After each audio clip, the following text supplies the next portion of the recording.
Hello everybody. I am not a YouTuber, I am not a vlogger, but I am here to talk about the experience I had with my third gen 2022 Toyota Tundra. I have been a Toyota fanboy for 23 years. I'm 43 years old, about to be 44, and I've owned mostly Toyotas. I've loved Toyotas. I think they're just awesome vehicles. My whole family has owned Toyotas. I have family that work for Toyota down here in Houston, and I have friends that work for Toyota down here in Houston. I've owned 3 Tacomas and 1 Tundra, and throughout my 20s and early 30s, I've had Toyotas. And for a while, I actually switched to a Dodge Ram because I loved the way it looked, I loved the way it drove, and I actually got a good deal on it. I traded my Toyota Tacoma in for it, and even though I loved it, it just wasn't a Toyota. I loved the power, but I had issues with it. The gas mileage sucked, which it's supposed to. It's a full-size truck. But after 4 years of owning it, I traded it in for a 2018 Tacoma, and I love that truck. Probably my favorite Toyota to this date. But it's not about that. I've always wanted a Tundra, but I'm kind of frugal. I never really wanted to pay the Tundra price tag. In 2022, I saw the release of the third gen 2022 Toyota Tundra. Smaller displacement with a turbo, more tech, more updated. I don't know if I want to. I don't know if I should. I love my Tacoma. I love the simplicity, and I love everything about it. Anyways, I read the reviews before it was released, and I read the vloggers, TFL, all them. They say this truck drives awesome. So I talked to my wife. I'm like, I think eventually I'm going to get one. Eventually. Not anytime soon, but eventually. One day, my connection at a local Toyota dealership here sent me a text and goes, I know you have your eye on the 22 Tundra, but we have one that's been sitting here as a double cab. I don't have kids, so a double cab is good enough for me. And this is right after the pandemic when they were hard to find. And he goes, we're selling it MSRP. We'll give you a good trade-in for the Tacoma. Tacomas are a hot item right now. Come look at it. I'm like, I'm not interested in looking for a vehicle, but I want to test drive this Tundra. I want to see if it's really that awesome. I went up there, test drove it, and I fell in love with it. The way it drove, the power, the bigger screen, just everything about it, the way it looked. It was just so awesome.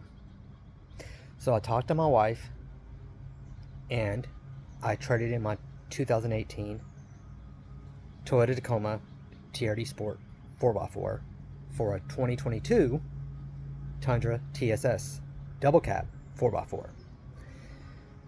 And here's my story. As I drove it home, I'm like, this truck is so powerful. It's such an upgrade from my Tacoma. So nice. So roomy. It drives kind of like a muscle car, but not a muscle car, a full-size truck. Kind of like how my Ram was, but better. And I made a good purchase. After about a week or so of driving it, I started hearing lots of rattles, and I just felt like this truck was cheap. And I paid a good penny for a SR5 model. I'm not going to say the price. I paid MSRP, but it was in the 50s. And I was like, it feels kind of cheap. What? it doesn't feel like my Tacoma. My Tacoma, of course, it was underpowered, but it felt freaking solid. And then I started noticing how loud my brakes were in it when I go in reverse. It sounded like a freight train. So I was, okay, maybe it's still new, maybe it will go away, whatnot.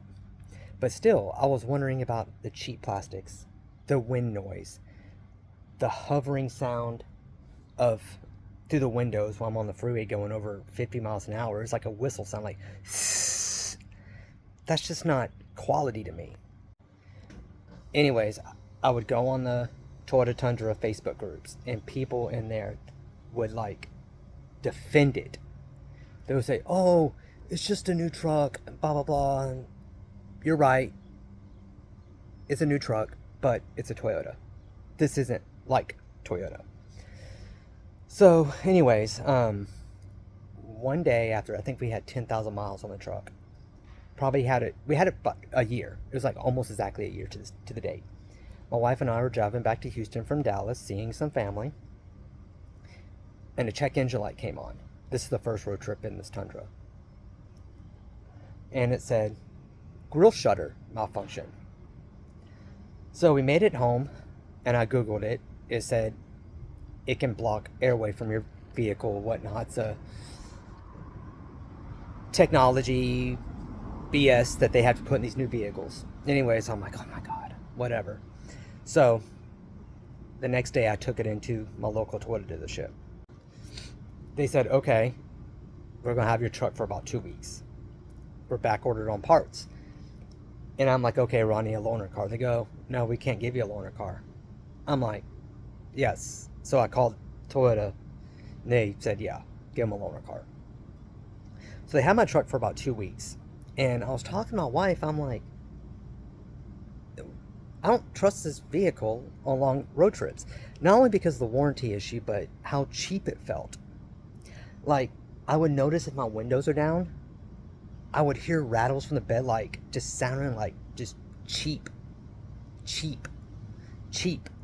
Like, I'm gonna say it again, cheap. Not $55,000 truck. And then when I would make posts about it on the Facebook groups, people would get all defensive and say, well, you bought the SR5. You're right. I bought the SR5, but it's still a $55,000 truck. $55,000 truck, Toyota truck, this should not sound like this. My Tacoma, none of my Tacomas sounded like this. And then they would get very defensive. And then I would talk about the grill shutter malfunction and whatnot. But anyways, and the brake issues got worse. Sound like a freight train in reverse. I talked to the dealerships multiple times. They said there's no fix for it. And I'm like, I paid this much money for a truck that wakes up my neighbors. My wife would be sleeping in the bedroom, and she would hear it. They kind of just shoved me, saying, sorry, nothing we can do. Anyways, I totally fell out of love with this truck, and it's too soon for me to trade it, and I'm going to take a hit on it. I told my wife, I'm like, I want to get rid of it, but I'm not going to. I was a jackass for buying a first year model. When I got into this 4Runner, I was like, yes, this thing is underpowered. This thing is old school. The tech is lacking, unlike my Tundra. It reminds me of my Tacoma, all my Tacomas. But you know what? This thing is bulletproof. It looks awesome. It's old school. I don't care about the extra power. I don't care about the screens. I don't care about the fancy stuff. And you know what? All that fancy stuff doesn't mean anything if there's rattles, wind noise. The sealant was all messed up. Gaps in my vehicle. This doesn't have that. So I think I made a good purchase. And I think I dodged a bullet by getting out of that Tundra. And I think I got out of it at the right time.